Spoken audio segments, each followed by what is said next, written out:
Olá, queridos, tudo bem? Como você está hoje?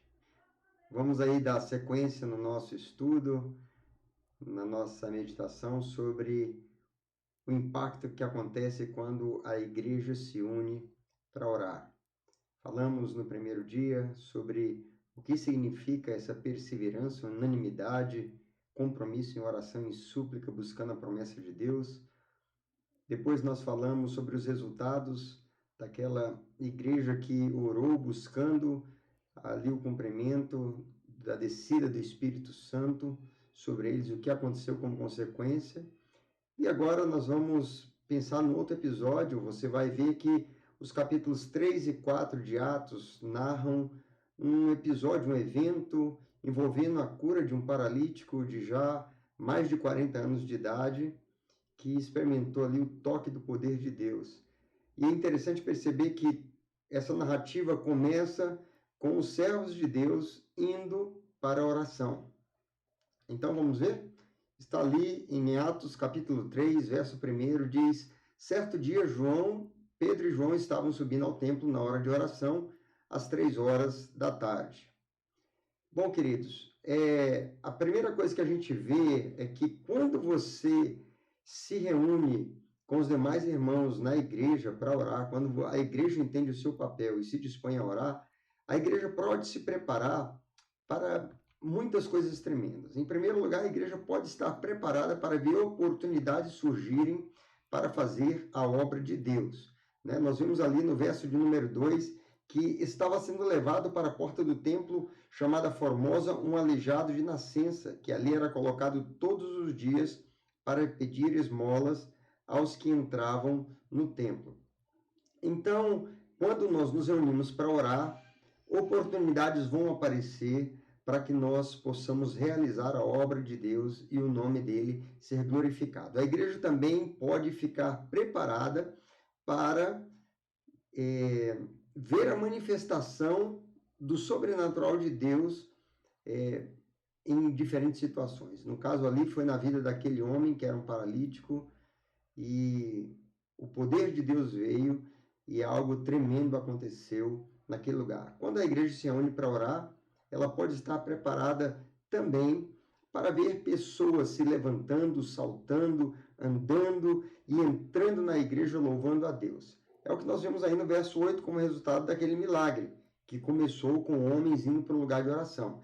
Diz que de um salto ele se pôs de pé e começou a andar, depois entrou com eles no pátio do templo, andando, saltando e louvando a Deus. Quando a igreja se reúne para orar, queridos, a igreja também pode se preparar para ver pessoas saindo de uma condição de miséria e para uma vida próspera, né? Pessoas tendo a sua vida transformada, né? E ali nós vemos que nos versos de número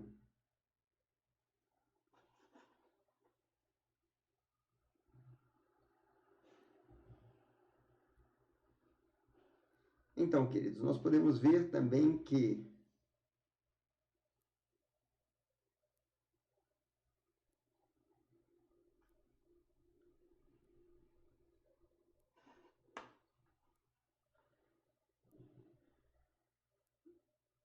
quando a igreja se reúne para orar, a igreja pode estar preparada para ver a vida de pessoas sendo transformada. Né? Nós vemos isso nos versos 9 e 10, quando diz que todo o povo, quando viu aquele aleijado andando e louvando a Deus, reconheceu que era ele o mesmo homem que costumava mendigar sentado à porta do templo chamado Formosa. Ou seja, houve uma manifestação tão poderosa que a vida daquele homem mudou radicalmente. Ele deixou de ser alguém que ficava ali naquela condição terrível, sofredora, e a sua vida foi impactada, transformada. Quando a igreja se reúne para orar, a igreja também pode estar preparada para ver a vida de pessoas mudando de uma condição de miséria para uma condição de prosperidade. Foi isso que aconteceu com aquele homem. Ele era trazido todos os dias, colocado na porta do templo, esperando que alguém lhe desse alguma esmola. Mas agora a sua vida recuperou a força nas pernas, ele podia andar, ele podia ter uma vida normal e não precisava mais viver naquela condição de miséria. Outra coisa que acontece quando a igreja se reúne para orar é que a igreja pode estar preparada para ver a sociedade aberta para ouvir a mensagem do Evangelho. Isso foi o que aconteceu ali como resultado daquele milagre. Se você acompanhar e ver o verso de número 11, diz que, apegando-se o mendigo a Pedro e João, todo o povo ficou maravilhado e correu até eles, ao lugar chamado Pórtico de Salomão. Ou seja, diante daquela manifestação do poder de Deus, resultado de uma atitude de oração, uma busca em oração, aquela sociedade toda foi impactada e eles correram abertos, atentos para ouvir o que iria ser falado. Então, quando nos reunimos para orar como igreja, podemos estar preparados também para ver os discípulos de Cristo revestidos de autoridade, sabedoria e poder para pregar a mensagem. Veja lá os versos 12 até o verso número 26, se você for ler, você vai perceber que Pedro se levanta ali com João e começa a pregar uma mensagem cheia de autoridade, de sabedoria, e chamando o povo para o arrependimento, para uma conversão.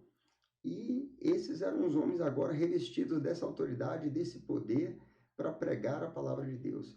E a reunião da igreja em oração leva os discípulos de Cristo a experimentarem esse revestimento.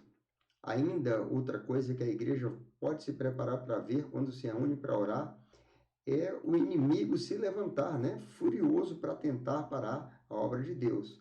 Depois daquele milagre, nós vemos que quando eles ainda estavam no templo, lá no capítulo 4 de Atos, verso 1, diz que enquanto Pedro e João falavam ao povo, chegaram os sacerdotes, o capitão da guarda do templo e os saduceus.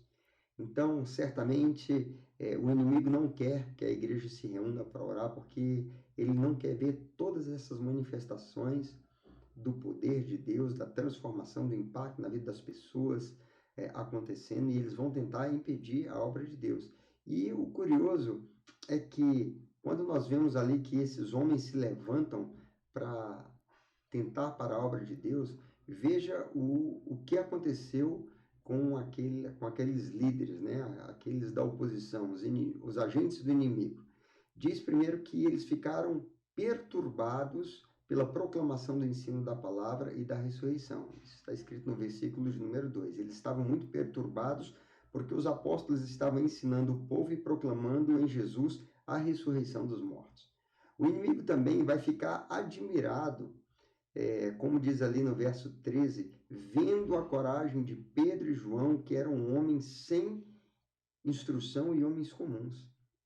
Então o inimigo vai ficar admirado de ver aquilo que Deus vai fazer através dos seus servos, da igreja do Senhor Jesus que se reúne para orar. E diz ainda que eles reconheceram que aqueles homens haviam estado com Jesus.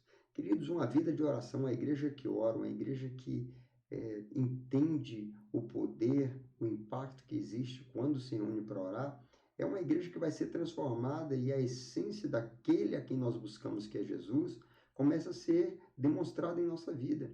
Então, as pessoas, até mesmo o inimigo, vai reconhecer que nós andamos com Jesus.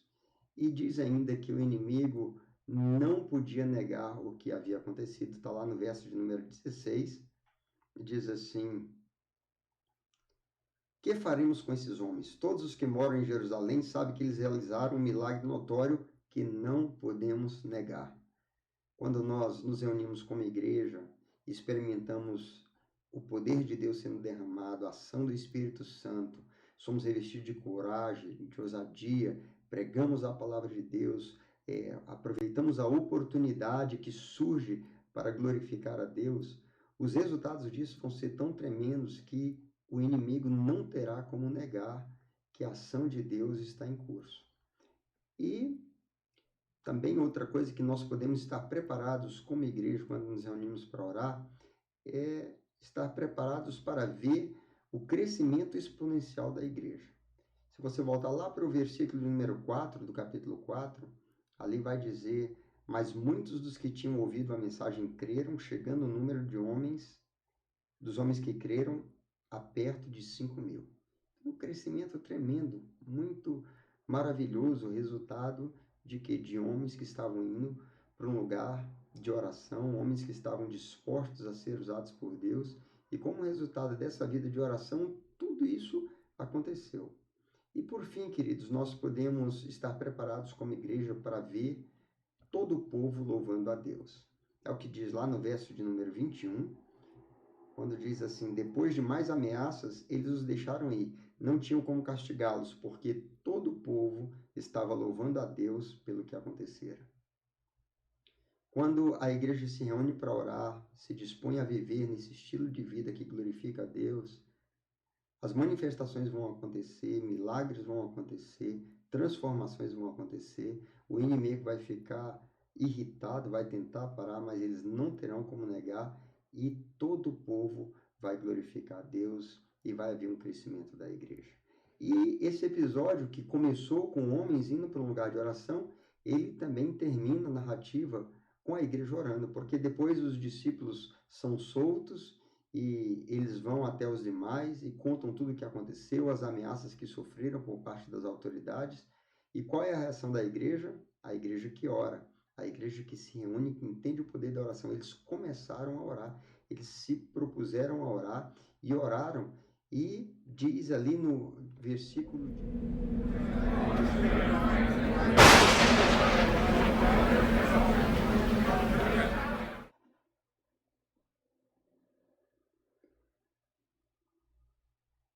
Então, o que eles fizeram? Eles oraram.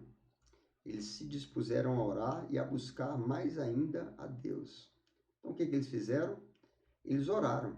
Eles se dispuseram a orar, a buscar mais ainda a Deus. Esse episódio termina com a igreja orando, orando fervorosamente, orando intensamente, orando, buscando poder, buscando autoridade. E o verso de número 31 vai dizer assim: depois de orarem, tremeu o lugar em que estavam reunidos. Todos ficaram cheios do Espírito Santo e anunciavam corajosamente a palavra de Deus. Esse vai ser o resultado de uma igreja que ora. A igreja se fortalece, a igreja se enche de autoridade, a igreja anuncia com ousadia, com intrepidez a palavra de Deus, e os sinais, maravilhas e obra do poder de Deus vai confirmar a pregação da mensagem do Evangelho. Precisamos ser essa igreja, queridos, que ora, que se reúne, que entende a oportunidade e o poder que existe quando nós nos reunimos para orar. Espero que você tenha sido abençoado. Até o nosso próximo encontro. Um grande abraço.